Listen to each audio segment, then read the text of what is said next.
안녕하세요. 저에게는 어린 시누이가 한 명 있었습니다. 그 당시 21살 대학생이었죠. 아가씨가 19살 때 처음 봤는데 어린 나이에도 싹싹하고 귀여워서 제가 또 남동생만 있다 보니 여동생 같이 이뻐서 자주 챙겨주게 되더라고요. 저희가 분가를 해서 살고 있었지만 시댁의 아파트 단지 바로 옆 동에 있어서 넘어지면 코다할 거리였어요. 아가씨는 아직 학생이다 보니 시댁에서 같이 살고 있었고요. 워낙 시댁이랑 사이가 좋아서 왕래가 잦았습니다. 서로 자주 왔다 갔다 하고 시댁에서 고기 구워 먹으면 다음 주에는 저희 집에서 먹고 할 정도로 사이가 좋았어요.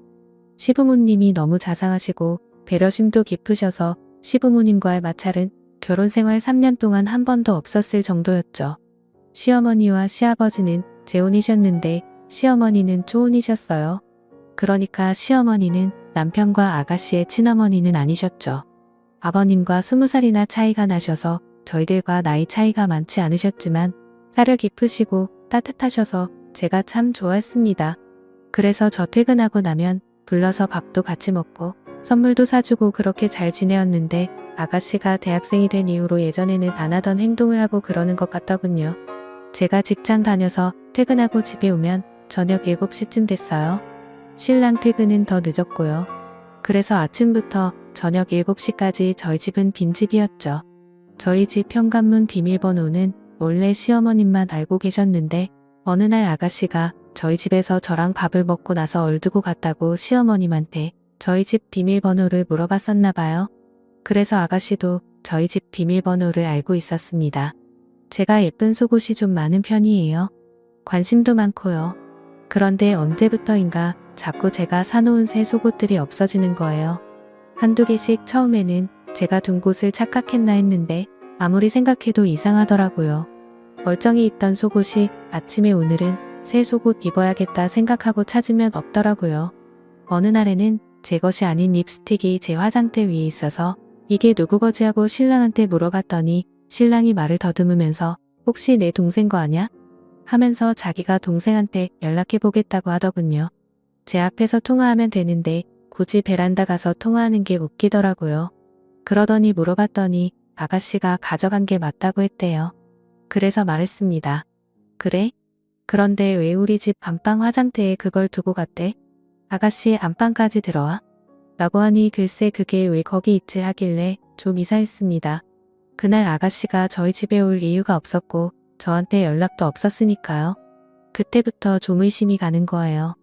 아가씨랑 저랑 가슴 사이즈도 같고 비슷한 체형이라서요. 그래서 말인데 범인 아가씨인 것 같아. 그래 확실해? 어머님이 아가씨한테 우리 집 비밀번호를 알려줬다고 하셨었거든. 그게 마음에 걸려 저번에 올 일도 없는데 우리 집에 화장품을 두고 간 것도 그렇고. 제가 이렇게 말하니 남편이 에이 설마 누가 남의 속옷을 가져가. 이렇게 말하는데 제가 넣어둔 속옷이 없어진다는 게 아무리 생각해도 이해가 안 되는 거예요. 그래서 그 다음부터는 새로 산 속옷은 아무도 모르게 침대 매트리스 아래에 물건들을 넣을 수 있는 공간이 있는데 그곳에 넣어버렸습니다. 이제는 아무도 내 속옷 안 가져가겠지 생각을 했죠.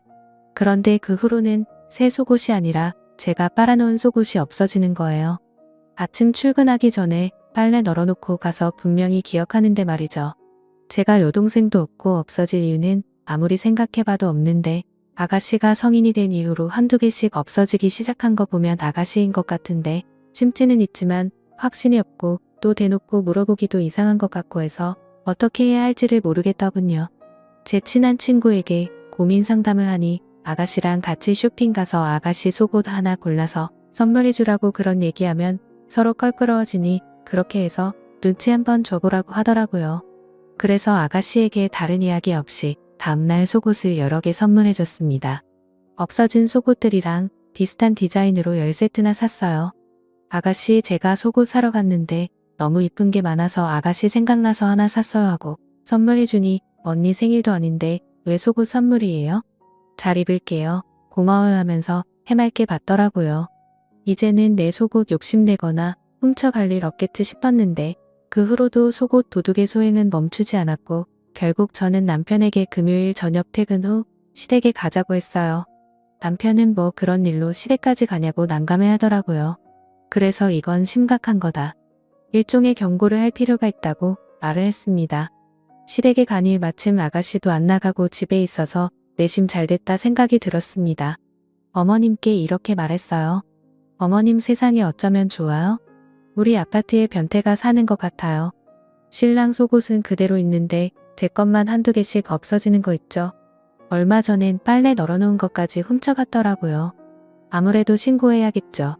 무서워 죽겠어요. 아가씨나 어머님 같은 거는 없어진 거 없으세요? 조심하세요 하면서 태연하게 조근조근 얘기했네요. 그랬더니 아가씨가 아주 해맑은 표정으로 어머 언니 진짜 대박이다. 그런 변태 도둑 이야기 나도 들어본 것 같아요 라고 하더군요. 뻔뻔하단 생각이 들었습니다.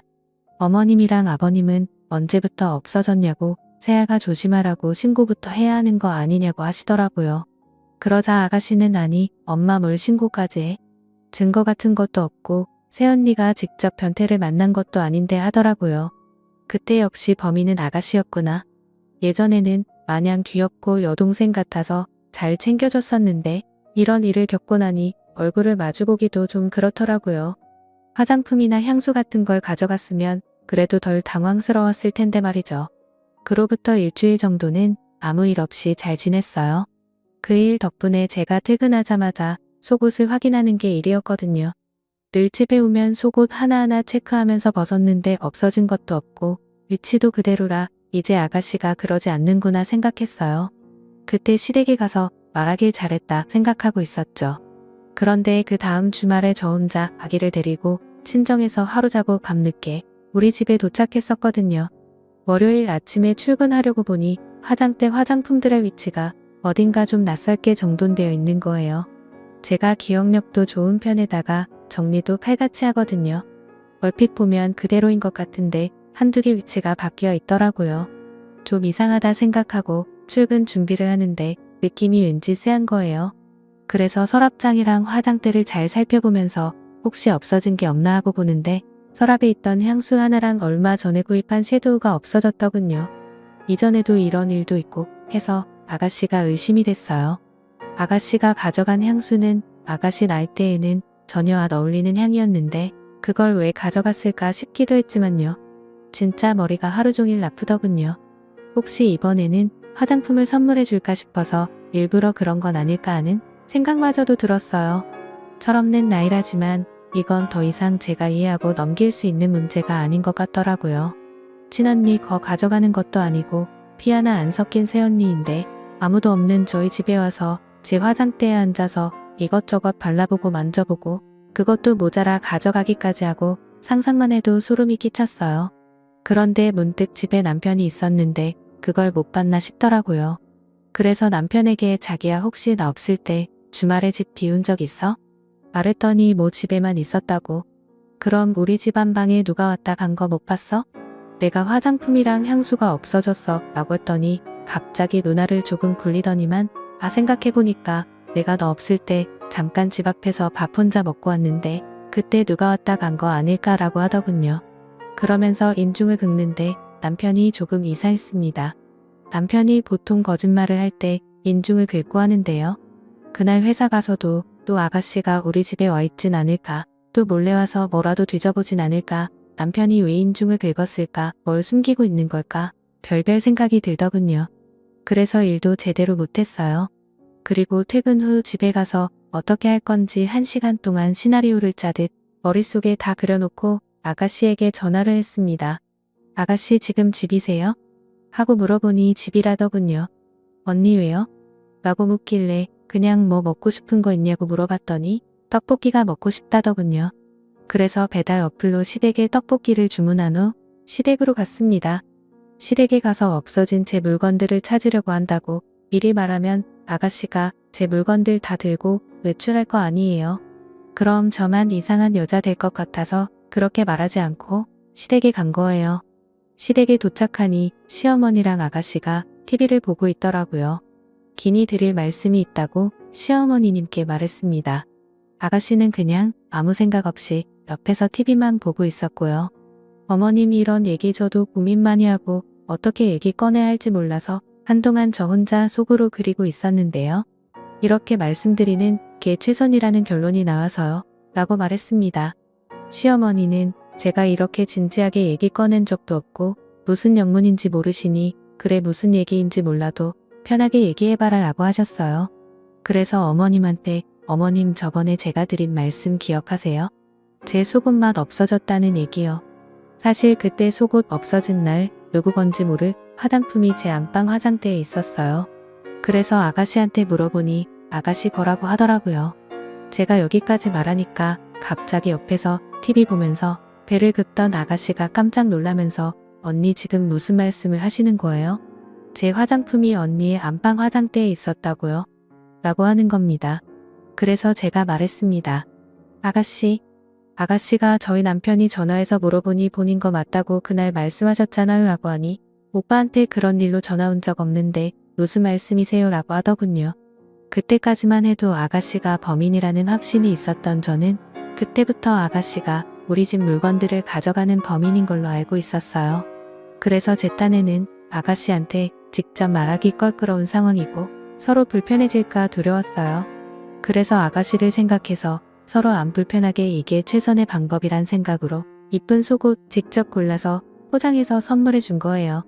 제가 이렇게 하면 아가씨가 다시는 안 그럴 거라 믿었거든요.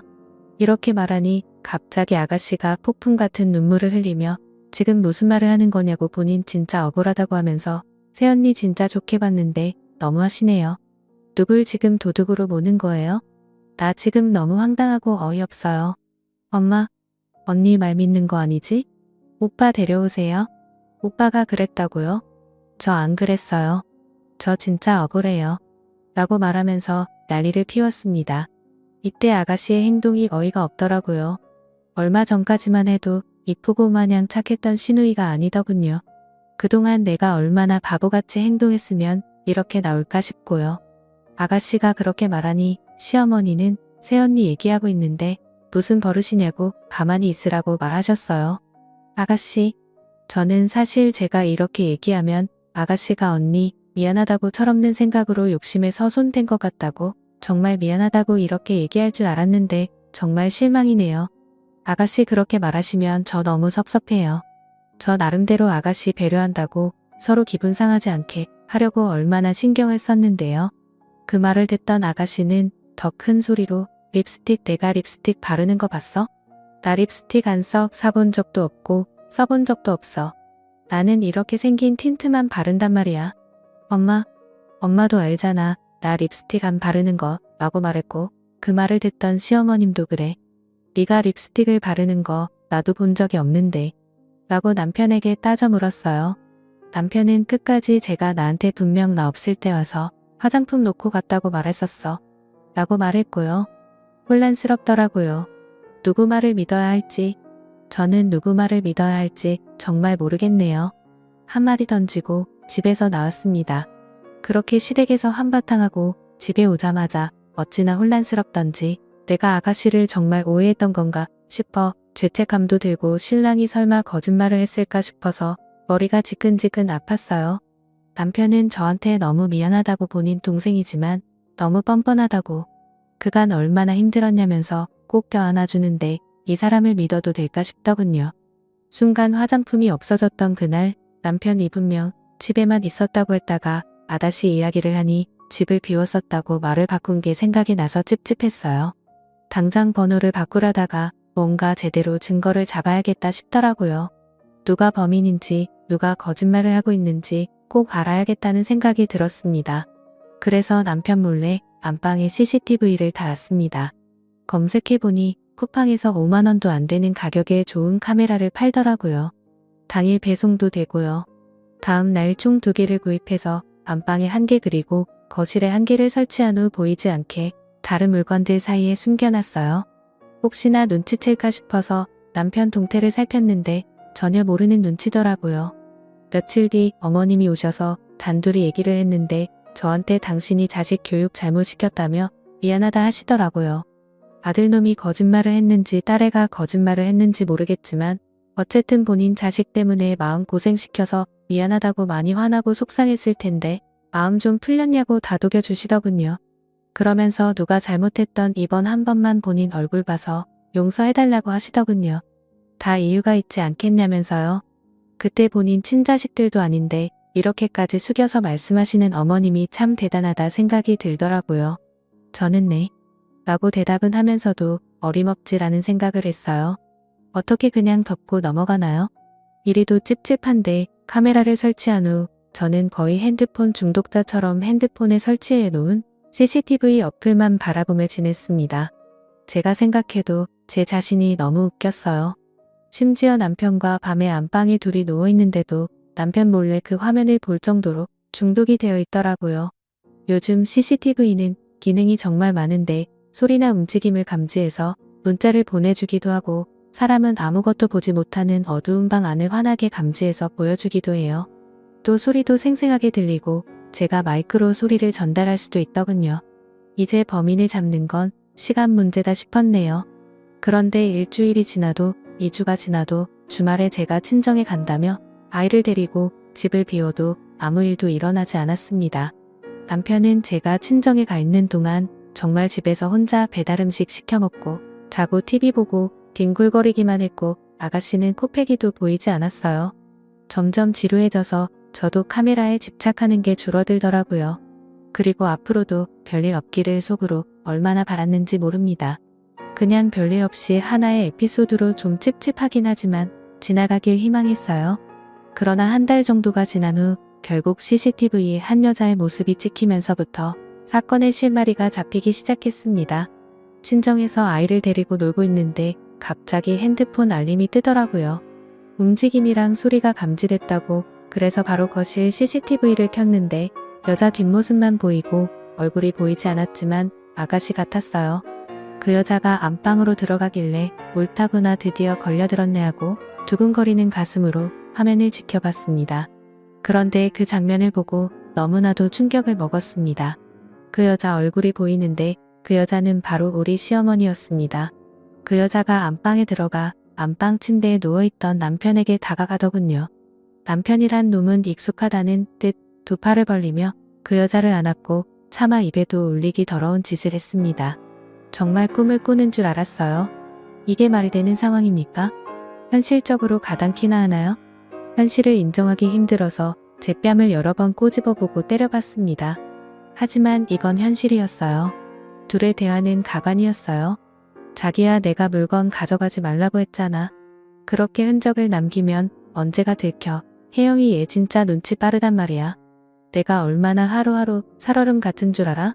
난 씻고 나서 세수고 다니면 안 입는 거 알잖아. 그럼 옷을 가져오면 되지. 올 때는 항상 깜빡하더라고. 혜영이 왜 그렇게 눈치가 빨라. 진짜 내 방 뒤질까봐 얼마나 아찔했는지 몰라. 다행히 민정이 의심해서 다행이었지. 그리고 그게 꼭 혜영이 거는 아니잖아. 네가 더 많이 버니까 네가 사준 거나 다름없는 거고 그러니까 걔 거는 다 내 거 아니야? 참 자기는 논리적이라니까. 이딴 말을 주고받는데 정말 어이가 없더군요.